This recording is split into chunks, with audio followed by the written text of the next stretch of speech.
Assalamualaikum warahmatullahi wabarakatuh.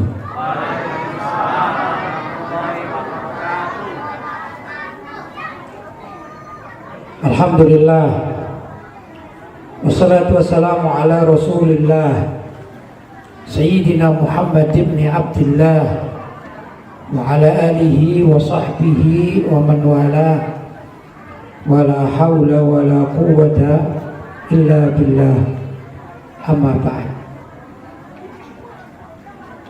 Hadratul mukarramin, ma'asyiral ulama al-fudala, ma'asyiral asatidzah al-kurama,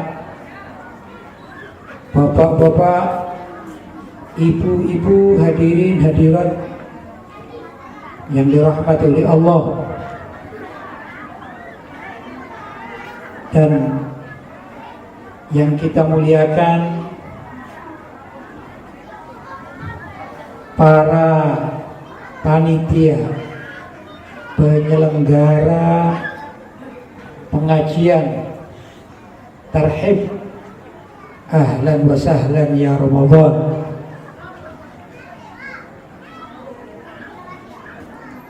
Bapak RW,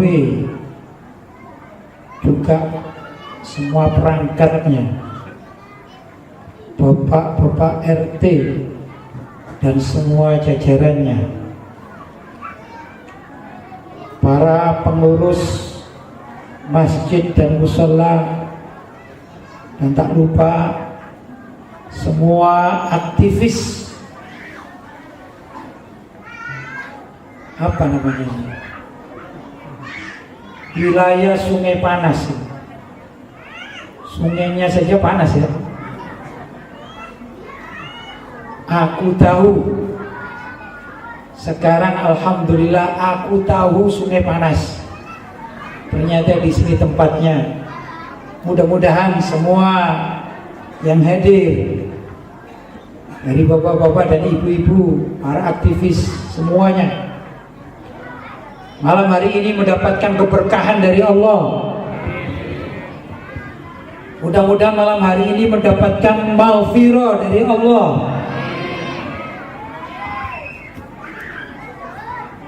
Mudah-mudahan malam hari ini kita senantiasa dijaga oleh Allah SWT dari sakit dan juga kekurangan-kekurangan, sehingga tatkala masuk bulan suci Ramadan kita diberi kesehatan. Allahumma amin.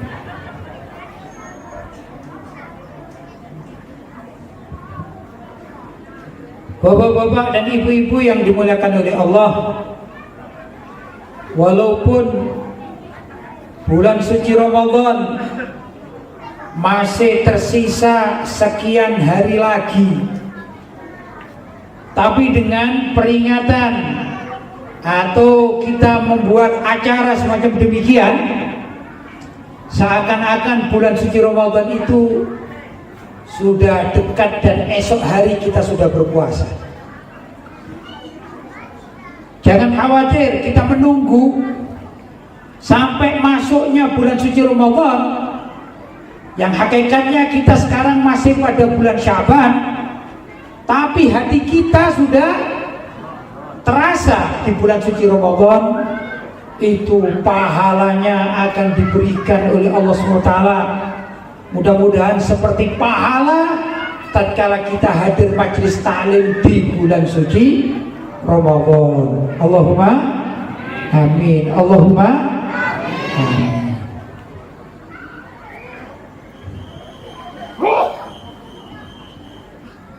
Disebutkan bahwasanya al-intidor lis-sholati sholatun.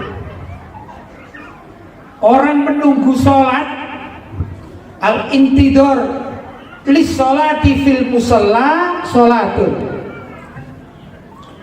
Orang yang menunggu sholat di tempat sholatnya itu dihitung pahalanya sholat. Kalau misalnya bicara azan, sebut saja azan isya, Azan Isya di Batam jam berapa ini biasanya? 7.15 7.16 kurang lebih lah, 7:15 ya. Kalau azan Isya itu jam 7:15, sedangkan kita datang ke masjid jam 7:45,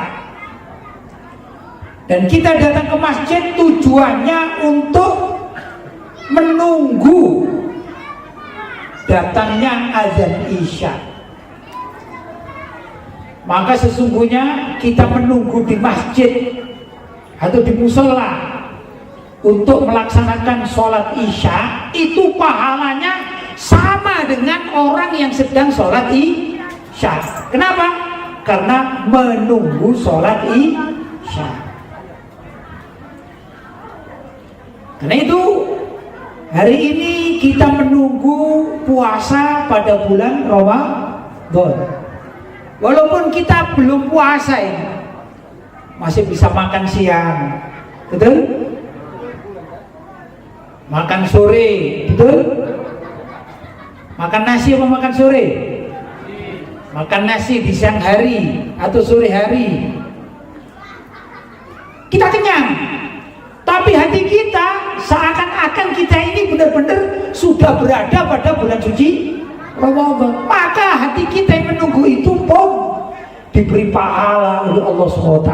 Karena itu alhamdulillah tatkala kita hadir di tempat ini tujuannya untuk tarhib atau mengutarakan ahlan wa sahlan ya Ramadan. Kita mohon kepada Allah mudah-mudahan pahalanya dilipat gandakan seperti taat kita beribadah di dalam bulan suci Ramadan. Bapak-bapak dan ibu-ibu yang dirahmati oleh Allah, sebagaimana disabdakan oleh baginda Nabi Muhammad sallallahu alaihi wasallam, "Idza jaa Ramadan futihat abwabul jannah wa ghulliqat abwabun nar wa suffidatis syayatin." Muttafaqun alaih.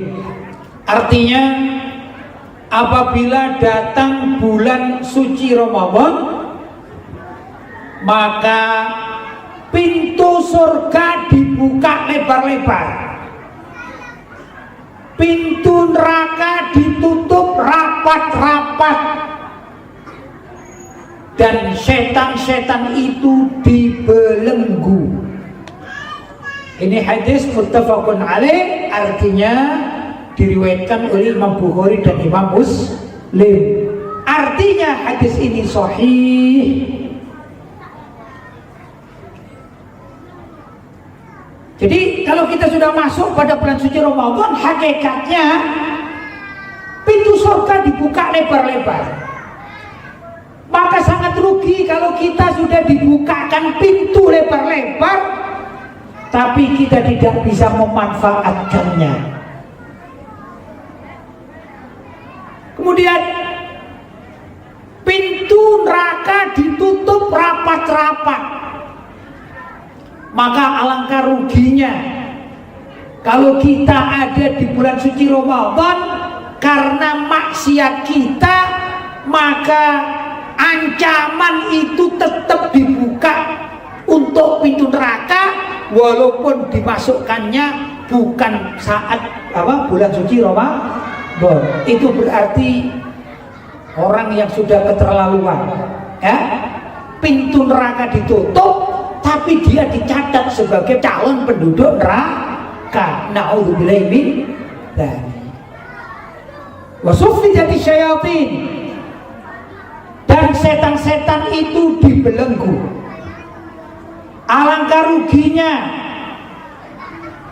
kalau setan-setan itu sudah dibelenggu tapi kita masih saja tergoda oleh setan.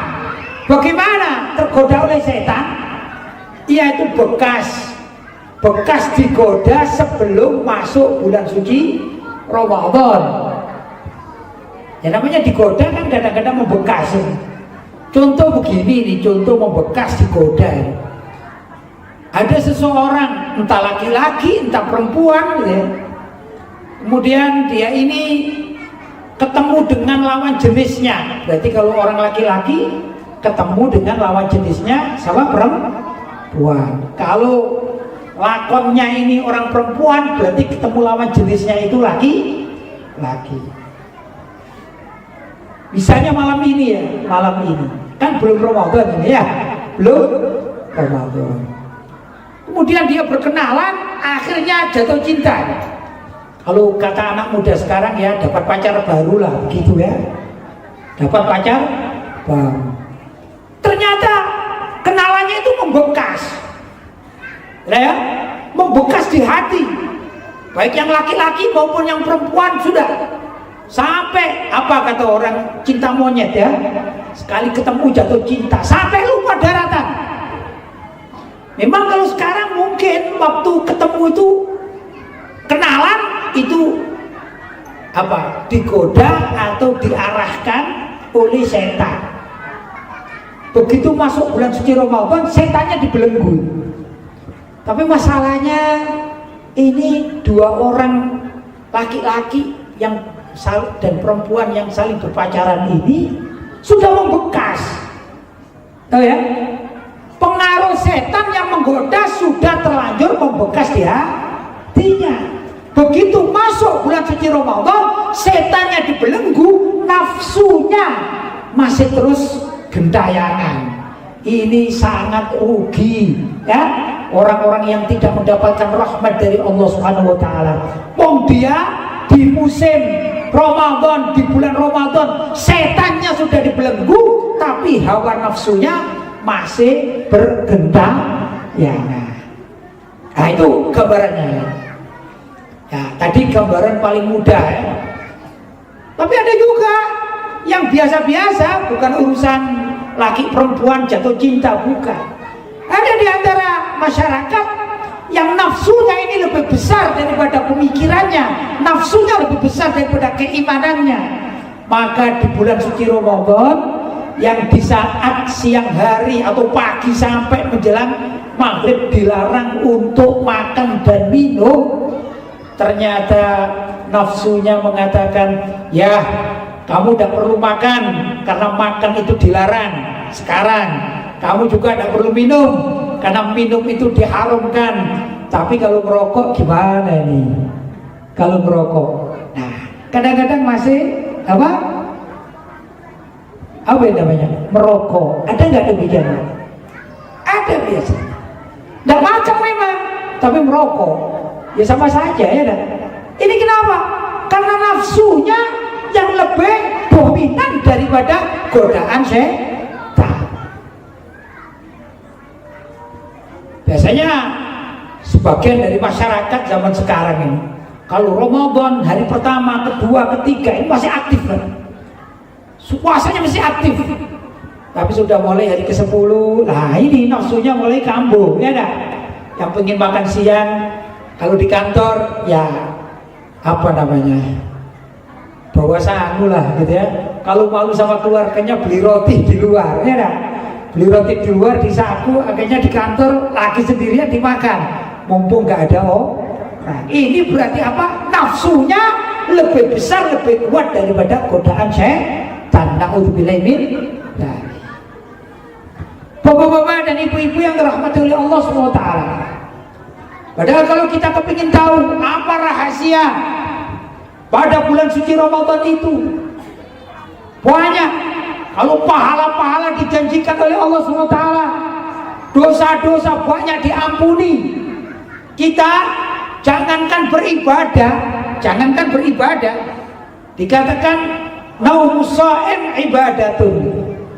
Tidurnya orang puasa itu bisa dianggap ibadah, tidurnya ini. Kenapa kok demikian? Itu maksudnya kalau ada orang jahat, kalau ada orang yang sifatnya ini jahat itu yang gak taat aturan, ya. Tiba-tiba di bulan suci Ramadan dia berpuasa, sudah tengah-tengah berpuasa Dia ini pakai tidur, daripada dia berbuat jahat, mending pakai tidur. Maka tidurnya itu dengan niat meninggalkan kejahatan yang biasa dilakukan, itu termasuk tidur yang sangat banyak pahalanya. Kenapa? Karena tidurnya itu litarkil maksiat, untuk meninggalkan maksiat. Tidurnya dapat pahala, Pak. Apalagi kalau dia ibadah. Apalagi kalau dia ibadah. Ibadah kita banyak di bulan suci Ramadan. Yang wajib ya pasti puasa. Kalau sholat sudah maklum lah ya. Sholat 5 waktu nggak kita bahas, memang kewajiban. Tapi ibadah khusus di bulan suci Ramadan adalah puasa. Pahalanya besar. Kalau kita puasa dengan benar, maka puasa kita akan menjadi tameng agar kita tidak bisa masuk neraka, yaitu dengan puasa Ramadan yang sempurna. Maka tameng kita dari sengatan api neraka adalah ibadah puasa kita yang sempurna. Bapak-bapak dan ibu-ibu, memang orang puasa ini berat ya. Belum lagi terawihnya, belum lagi bapak-bapak atau mungkin ibu-ibu yang punya aktivitas kerja ya. Di samping apa berpuasa kita masih kerja, berat deh itu ya, berat. Tapi perlu diingat Rasulullah SAW dulu di saat puasa atau Ramadan itu seringkali melakukan hal-hal yang sangat berat. Apa itu, Pak? Antara lain Rasulullah itu perang di bulan Ramadan. Orang di bulan suci Ramadan itu paling enak apa, Pak? Istirahat, betul? Paling enak apa? Tidur, istirahat, itu paling enak. Tapi Rasulullah dengan para sahabat di awal-awal beliau hijrah ke kota Madinah, maka pernah terjadi, karena orang hijrah itu kan meninggalkan keluarganya, meninggalkan hartanya, ya dah, rumahnya ditinggalkan. Suatu saat di musim Ramadan atau di bulan suci Ramadan, Rasulullah SAW mendengarkan para perampas dari kalangan orang-orang kafir Quraisy itu sedang berdagang. Ringkas cerita, oleh Nabi dicegat dan terjadilah perang Badar. Pernah dengar perang Badar ya? Itu perang Badar terjadi pada bulan suci Ramadan. Jadi di waktu puasa ini Rasulullah perang. Kira-kira berat nggak? Ya berat. Badar sendiri dari kota Madinah ini jauh. Kalau Mekah dengan Madinah sekarang bisa dikatakan kurang lebih 500 km antara Mekah dengan Madinah. Nah, kalau Badar itu lebih dekat kepada Mekah, mungkin lebih mudah saya katakan antara Madinah dengan Badar kurang lebih 300 km. Ini Rasulullah dengan para sahabat naik onta dan naik kuda, kemudian berperang. Kira-kira berat tidak, Pak? Berat. Tapi itulah yang dicontohkan oleh Nabi Muhammad Sallallahu Alaihi Wasallam. Nabi Muhammad itu mengajarkan kepada para sahabatnya, kalau kalian sedang dalam keadaan puasa, kata Nabi, kalau pagi hari sebaiknya kalian menyisir rambut yang rapi dan memakai wangi-wangian. Itu kalau pagi hari. Loh, kok aneh, Pak? Iya. Kalau kalian menggunakan wangi-wangian dan bersisir yang rapi, ya kalau sekarang pakaiannya necis lah gitu, itu pertanda kalian menampakkan walaupun kalian ini puasa, tapi kalian segar. Bukan kalian puasa kemudian melentruk, ngantuk, menampakkan capek, lelah. Bukan begitu ajaran Nabi. Kalau kita puasa, tampakkan bahwa kita ini segar. Biar apa? Biar orang lain menyangka bahwa kita ini tidak puasa. Supaya apa? Supaya kita tidak riak dengan puasa kita. Itu maksud Rasulullah SAW. Jadi disunahkan bagi orang yang puasa itu kalau pagi hari, ya kalau ibu-ibu, ya kalau di rumah ini Bu ya, kalau pagi hari macak Bu, pakai lipstick misalnya, atau pakai apa namanya ini bedak. Untuk siapa? Untuk suaminya pakai bedak, seger, pakai apa namanya parfum. Itu kalau pagi hari Bu. Biasanya kan enggak Bu ya? Ya alhamdulillah rajin ke masjid, alhamdulillah. Pulang dari masjid ngapain Bu? Tidur, ya enggak? Bangun tidur terus langsung ke dapur sambil apa? Ya sambil ngantuk-ngantuk, sambil masak, ya enggak? Jadi enggak seger. Bukan begitu ajaran Nabi. Nabi itu mengajarkan kalau pagi hari bagi orang yang berpuasa disunnahkan untuk apa? Menampakkan dirinya segar. Begitu. Sunnahnya pakai sisir dengan pakai apa? Minyak harum-haruman. Ya, memang di zaman Rasulullah SAW orang berpuasa itu tampaknya semua seger. Pada tahun ke-9 Hijriah, 9 tahun setelah hijrah, itu Nabi Muhammad SAW melakukan perjalanan ya, sampai ke kota Mekah. Maka di sana ada namanya Fathu Makkah. Apa Fathu Makkah? Pembukaan kota Makkah, penaklukan kota Makkah. Pernah dengar ya? Jadi kan dulu Nabi Muhammad berada di Mekah. Setelah berada di Mekah, beliau hijrah ke kota Madinah. Ya, setelah 9 tahun di kota Madinah, di antara 9 tahun itu banyak peperangan-peperangan yang dilakukan oleh Nabi. Ya, di antaranya pada bulan Ramadan tadi saya terangkan Nabi pernah melakukan perang Badar. Nah, pada tahun ke-9 Hijriah Nabi pun melakukan peperangan. Perang apa namanya? Namanya Fathu Makkah, penaklukan kota Makkah, itu pada bulan suci Ramadan. Perjalanan dari mana? Dari Madinah menuju kota Makkah. Berapa kilo? 500 kilo. Naik apa? Onta atau kuda. Nggak capek? Ya enggak. Nah, ada kejadian di situ. Tatkala Rasulullah SAW dan para sahabat sudah menduduki kota Mekah, walaupun akhirnya pulang beliau, tapi menduduki, ya menguasai kota Mekah dengan penaklukan yang secara damai. Rasulullah itu perintah kepada Sayyidina Khalid bin Walid. Siapa Sayyidina Khalid bin Walid? Komandan perangnya umat Islam saat itu. Pertama, Nabi memimpin sendiri penghancuran arca-arca atau berhala-berhala yang ada di sekeliling kota atau sekeliling Ka'bah. Kurang lebih jumlahnya kurang lebih jumlah arca-arca itu yang ditumbangkan oleh Rasulullah SAW sekitar 360-an. Sekitar 360 arca yang berserakan di sekitar Ka'bah yang disembah oleh orang-orang kafir Quraisy.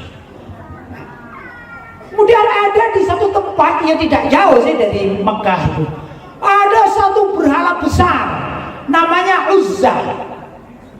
Ini dikatakan Dewi Uzza, perempuan ini. Jadi arca atau patung yang berwajah perempuan ya.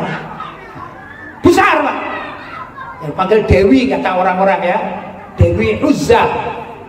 Nah, ini diyakini bahwasanya semua arca-arca yang kecil-kecil itu dipimpin oleh Uzza. Menurut keyakinan orang-orang kafir Quraisy. Nah, ternyata oleh Rasulullah SAW beliau perintah kepada Sayyidina Khalid bin Walid untuk apa? Untuk menumbangkan atau menghancurkan Uzza yang raksasa itu. Terjadi pada bulan suci Ramadan. Berarti apa Pak? Para sahabat dan juga Nabi itu kalau bulan suci Ramadan ya bekerja ya sesuai dengan aktivitas mereka. Yang dakwah ya dakwah, ya, yang mempunyai kekuatan tangan, ya dengan kekuatan tangan sampai tadi apa menghancurkan yang namanya berhala bernama Uzza. Berhala itu dari batu, kira-kira berat tidak Pak? Menghancurkan batu itu berat tidak Pak? Berat, tapi tetap dilakukan. Itu kenapa? Karena memang diperintahkan orang yang berpuasa jangan menampakkan loyo, itu maksudnya. Jangan menampakkan loyo. Tatkala Rasulullah SAW haji dan umroh sebelum beliau wafat, ya tahun-tahun 9 Hijriah kurang lebih. Jadi ada kelanjutannya sebenarnya. Itu Rasulullah bertemu dengan orang-orang kafir Quraisy yang ada di Mekah, penduduk Mekah. Rasulullah umroh atau haji membawa rombongan. Kemudian orang kafir Quraisy ini dengar. Maka ringkas cerita, ya namanya juga musuh. Maka diadakan satu pertemuan antar delegasinya umat Islam dan delegasinya orang kafir Quraisy. Maka diadakan perjanjian damai, namanya Sulhul Hudaybiyah, perjanjian damai di dekat kota Mekah, namanya Al-Hudaybiyah. Nah, di antara perjanjian damai itu ada bacaan demikian. Ini karena berkaitan dengan Ramadan, ya, giatnya Rasulullah di bulan suci Ramadan. Itu tulisannya begini: kalau ada suku yang ingin bergabung dengan umat Islam maka tidak dilarang. Demikian juga kalau ada suatu suku yang ingin bergabung dengan orang Makkah atau kafir Quraisy, ya tidak dilarang, artinya bebas. Jadi seakan-akan di sini melakukan demokrasi, ya dah. Secara demokrasi terserah. Pilih, mau pilih bersama orang Mekah, orang kafir Quraisy, atau pilih bersama Rasulullah SAW. Ada satu suku, namanya suku itu Bani Khuza'ah. Apa? Bani Khuza'ah. Di sisi lain ada namanya Bani Bakr. Bani Khuza'ah menentukan pilihan. Mereka mengatakan kami akan menjadi mitranya umat Islam, berarti bersekutu dengan umat Islam. Kemudian Bani Bakr menentukan, sedangkan kami Bani Bakr telah memilih bersekutu dengan orang kafir Quraisy, yaitu orang Mekah. Ini ada satu kejadian. Orang Arab di zaman itu seringkali terjadi peperangan, perang suku, bukan perang agama. Ya, perang suku. Kalau di sini kan ada, di Batam ini kan banyak suku-suku itu ya. Suku Jawa ada, ya ada suku Sunda, ada suku Madura, ada suku-suku dan lain sebagainya. Itu kalau zaman dahulu antar suku ini perang. Termasuk terjadi seringkali peperangan antara suku Bani Khuza'ah dengan suku Bani Bakr. Musuhan. Baik, saya tidak cerita tentang itu, tapi ada suatu hal ini. Tiba-tiba tatkala Bani Khuza'ah menyatakan bahwa kami ikut dengan benderanya orang Madinah atau umat Islam, sedangkan Bani Bakr mengatakan kami ikut benderanya siapa? Penduduk Mekah. Sudah, dengan perjanjian damai, Bani Khuza'ah taat aturan. Dia mereka pulang kampung, ya sudah selesai pulang kampung. Ternyata Bani Bakr ini berkhianat. Mereka mengasah pedangnya, tiba-tiba menyerbu kampungnya Bani Khuza'ah dan banyak dibunuh, banyak meninggal dunia. Kenapa? Lawannya enggak siap. Nah, peristiwa ini didengar oleh Rasulullah. Maka Rasulullah marah. Itu bagaimana sih orang Bani Bakr yang sekutunya orang kafir Quraisy kok bisa membunuh Bani Khuza'ah? Kan sudah perjanjian damai. Maka Rasulullah mengatakan kalau gitu kita akan datang ke Mekah. Kita akan datang ke Mekah, akan kita urus. Maka Rasulullah membuat pasukan yang berjumlah 10.000 umat Islam disiapkan oleh Nabi. Itu orang Mekah bingung, Pak. Orang Mekah bingung. Ya, akhirnya mereka takut, kemudian mereka mengutus salah satu tokoh orang kafir Quraisy bernama Abu Sufyan. Maka Abu Sufyan datang ke kota mana? Madinah, menemui Rasulullah SAW dan mengatakan, "Hei Muhammad, kalau engkau datang dengan pasukanmu, ya, sebanyak berapa? 10.000 orang, maka tidak ada masalahnya karena di Mekah itu banyak loh familimu," kata sahabat Abu Sufyan. Kebetulan bapak dan ibu, putrinya Abu Sufyan itu bernama Ummu Habibah. Itu muslimah, masuk Islam dan dikawin atau dinikahi oleh Rasulullah, sehingga Rasulullah ini menikah dengan Ummu Habibah yang otomatis menjadi menantunya Abu Sufyan. Sayangnya Abu Sufyan sebagai seorang mertua, dia kafir Quraisy yang bencinya setengah mati pada Rasulullah Shallallahu Alaihi Wasallam, musuh Pak, dengan menantunya ini. Tapi di saat itu Abu Sufyan datang merengek-rengek minta agar Nabi Muhammad tidak membawa pasukannya berapa? 10.000 orang. Kata Nabi Muhammad, kamu negosiasi ditolak karena yang melanggar aturan adalah kawan-kawanmu dari Bani Bakr. Berapa banyak korban dari Bani Khuza'ah. Mau orang gak siap kemudian didatangi dengan pedang, ya otomatis banyak korban. Kami sebagai sekutu dari Bani Khuza'ah, maka kami akan mengatakan kami akan berbuat untuk membela Bani Khuza'ah, kata Rasulullah Shallallahu Alaihi Wasallam. Negosiasinya batal. Akhirnya Abu Sufyan datang minta tolong kepada putrinya, siapa namanya? Ummu Habibah. Ditolak oleh putrinya. Kata putrinya, wahai ayahku, walaupun kau ayahku, tapi aku dalam bab ini tetap membela suamiku. Siapa namanya? Rasulullah Shallallahu Alaihi Wasallam. Nego pada putrinya gagal. Akhirnya nego lagi pada Sayyidina Abu Bakar, gagal juga. Pada Sayyidina Umar gagal. Pada Sayyidina Ali gagal. Dan nego pada pembesar-pembesar orang-orang Islam gagal total. Akhirnya pulanglah yang namanya Abu Sufyan. Ya, sudah begitu pulang. Ringkas cerita, Nabi Muhammad SAW pada hari tertentu yang tidak diketahui jadwalnya oleh orang-orang Mekah, Nabi Muhammad kemudian mengajak atau memimpin 10.000 orang untuk pergi ke kota Mekah. Begitu mereka dekat kota Mekah, barulah orang-orang kafir Quraisy Mekah ini ketakutan, kemudian menyerahkan diri, atau juga yang istilahnya apa? Ada penaklukan kota Mekah tanpa peperangan. Ya, jadi mereka menyerah diri. Itu terjadi pada bulan suci Ramadan. Ya, itu Rasulullah itu begitu Pak dalam kehidupannya. Bulan suci Ramadan dengan bulan biasa, walaupun bulan suci Ramadan itu puasa, tapi kalau kewajiban ya tetap kewajiban. Kewajiban paling berat itu di zaman tersebut adalah kewajiban perang, paling berat. Ya, artinya tidak minta dispensasi. Saya kan Ramadan kalau gitu ya minta dispensasi tidur saja lah. Tidak begitu.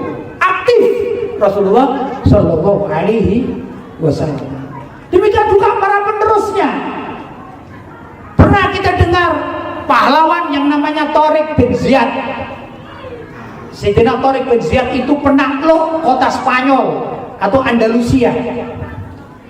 Jadi dulu setelah abad kesekian, Andalusia atau Spanyol itu pernah ya, dikuasai oleh umat Islam atau diduduki oleh umat Islam kurang lebih 8 abad. Itu diduduki oleh umat Islam. Jadi banyak orang Spanyol yang Muslim itu banyak, namanya Andalusia.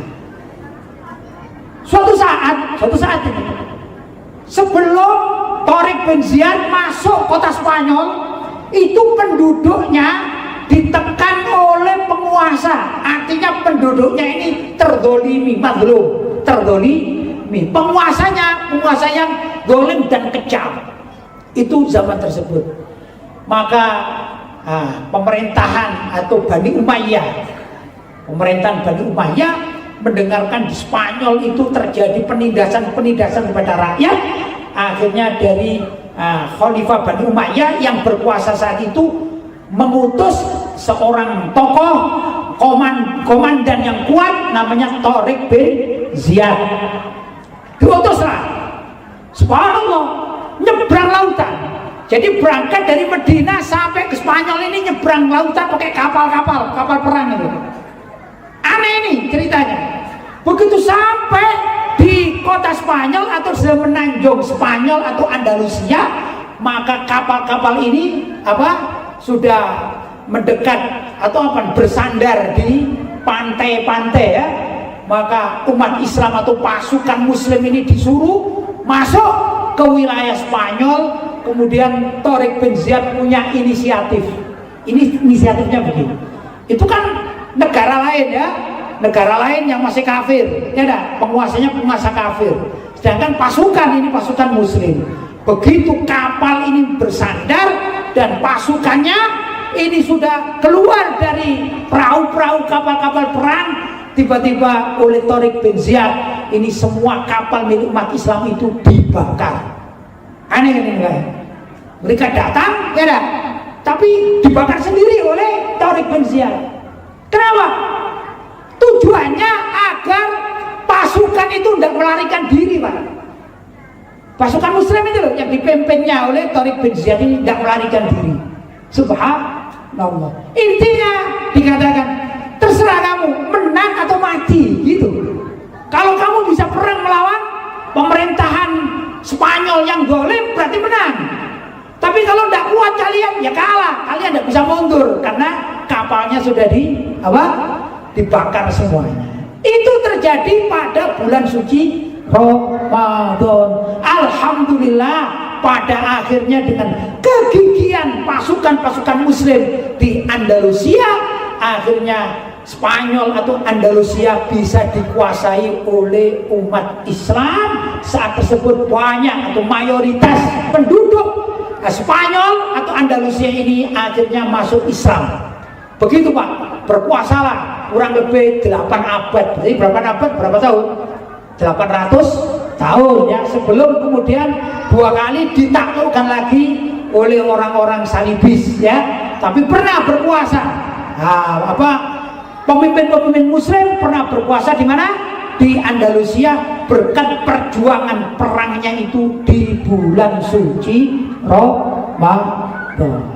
Saya hanya ingin menyampaikan kepada bapak-bapak, kalau begitu dan ibu-ibu juga, kalau begitu, gimana dengan umat Islam sekarang? Kita ini bagaimana? Kalau bulan suci Ramadan, apa kita malas atau kita semakin giat? Kalau kita semakin giat, berarti kita mengikuti sunnah-sunnah orang terlebih dahulu, khususnya Rasulullah SAW. Demikian juga para sahabat radhiyallahu ta'ala anhum, para ulama-ulama terdahulu. Imam Syafi'i diriwayatkan, kalau sudah datang bulan suci Ramadan, biasanya memang berbeda masanya ya, antara Imam Syafi'i dengan Sayyidina Khalid bin Walid atau dengan Tariq bin Ziyad, berbeda masanya. Imam Syafi'i tidak ada zaman perang, maka beliau menerapkan baca Al-Quran pagi sampai siang khatam sekali. Kemudian beliau berbuka puasa, kemudian sampai terawih. Setelah terawih beliau baca Al-Quran lagi, khatam menjelang subuh. Maka diriwayatkan beliau ini hampir setiap bulan suci Ramadan selalu khatam 60 kali. Pagi sekali atau pagi sampai sore sekali, malam sampai subuh sekali. Berapa kali?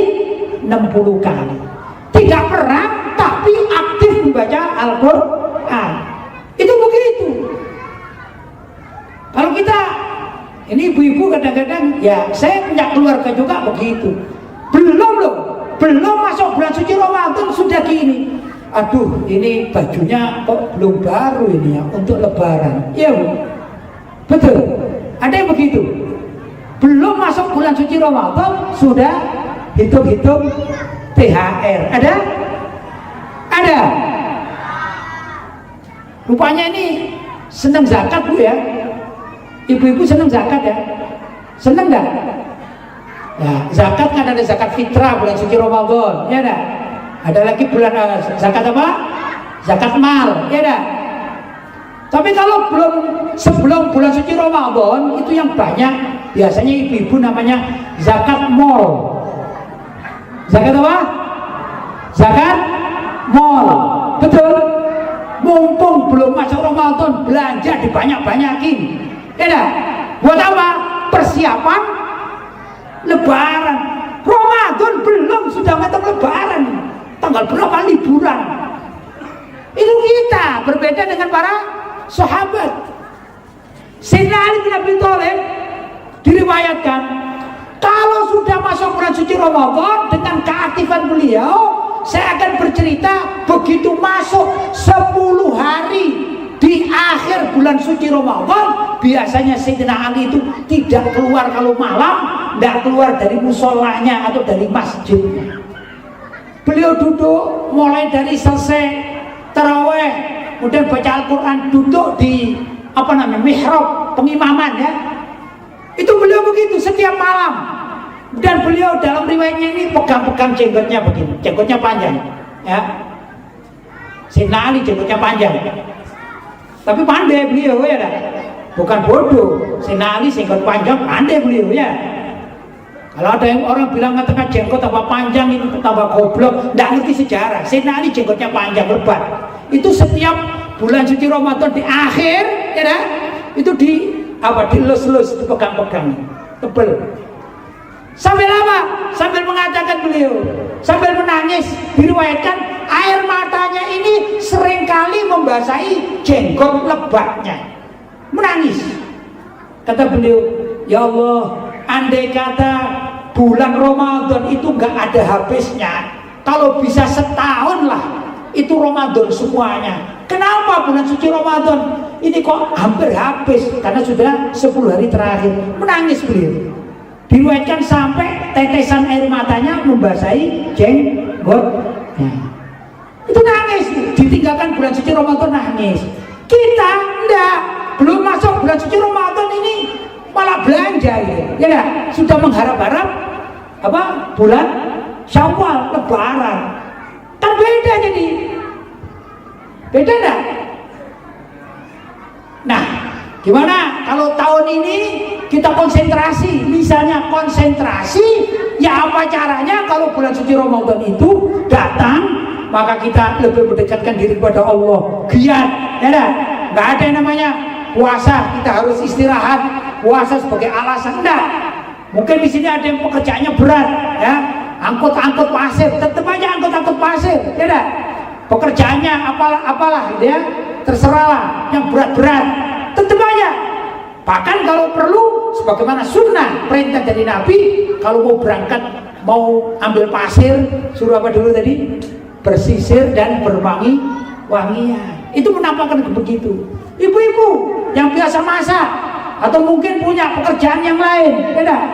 Maka tampakkan sehat kalau bulan suci Ramadan. Masalahnya ada kadang-kadang ini di antara kita ini bulan suci Ramadan sakit sedikit itu mengeluh sudah. Saya ini sakit perut saya nggak bisa kalau puasa, ya dah.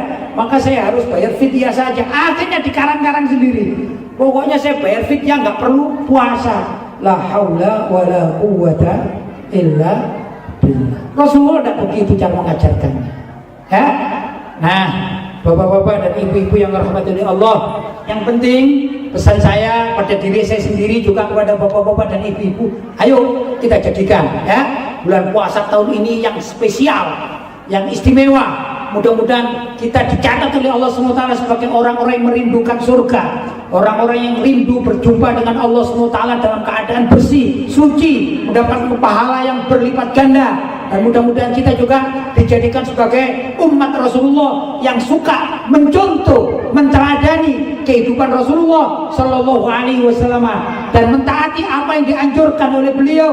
Jadikanlah puasa ini sebagai cambuk untuk lebih giat, bukan semakin loyo tapi lebih giat dalam kehidupan kita sehari-hari. Kita mulai dari mana? Dari bulan puasa. Adapun Syawal dan seterusnya ini tambahan, ya dah, tambahan semangat. Tapi sejak sekarang menjelang bulan suci Ramadan, mari kita persiapkan diri kita untuk mengatakan ahlan wa sahlan ya Ramadan. Bapak-bapak dan ibu-ibu yang dirahmati Allah SWT, barangkali itu sedikit yang dapat saya sampaikan. Mudah-mudahan ada manfaatnya. Mudah-mudahan kita jadikan orang yang benar-benar cinta kepada bulan suci Ramadan dan dijadikan min ahli syam, orang yang ahli puasa yang kelak akan masuk surga dengan lewat pintu Ar-Rayyan, satu pintu yang khusus diperuntukkan bagi orang yang ahli puasa. Allahumma amin. Bapak-bapak dan ibu-ibu, barangkali itu dapat saya sampaikan. Mungkin ada gurauan saya, canda saya yang kurang tepat, saya mohon maaf yang sebesar-besarnya. Hadza ma aqulu lakum wal 'afwu minkum. Wassalamualaikum warahmatullahi wabarakatuh.